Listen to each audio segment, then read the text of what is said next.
രാജ്യസഭയിൽ ചെയർമാനും പ്രതിപക്ഷവും തമ്മിൽ വാക്പോര്. ചെയർമാൻ ജഗ്ദീപ് ധൻഖറിനെ സ്ഥാനത്ത് നിന്ന് നീക്കം ചെയ്യണമെന്നാവശ്യപ്പെട്ട് പ്രമേയം കൊണ്ടുവരാൻ പ്രതിപക്ഷം നീക്കം തുടങ്ങി. പ്രതിപക്ഷത്തിന്റെ പെരുമാറ്റം സഭയ്ക്ക് നിരക്കാത്തതെന്ന് കേന്ദ്രമന്ത്രി ജെ.പി. നദ്ദ പറഞ്ഞു. സമാജ്വാദി പാർട്ടി അംഗം ജയാ ബച്ചനും ജഗ്ദീപ് ധൻഖറും തമ്മിൽ സഭയിൽ രൂക്ഷമായ വാക്പോരാണ് ഉണ്ടായത്.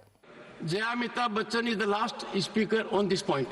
Please, ma'am. सर, मैं जया अमिताभ बच्चन ये बोलना चाहती हूँ, मैं कलाकार हूँ, बॉडी लैंग्वेज समझती हूँ, एक्सप्रेशन समझती हूँ. രാജ്യസഭയിൽ ചെയർമാൻ ജഗദീപ് ധൻഖറും പ്രതിപക്ഷവും തമ്മിൽ രൂക്ഷമായ വാക്പോരാണുണ്ടായത്. ചെയർമാൻ സമാജ്വാദി പാർട്ടി അംഗം ജയയെ ചർച്ചയ്ക്ക് ക്ഷണിച്ചപ്പോൾ ജയ അമിതാഭ് ബച്ചൻ എന്ന് അഭിസംബോധന ചെയ്തതിനെ തുടർന്നാണ് പ്രതിപക്ഷ പ്രതിഷേധം ഉയർന്നത്.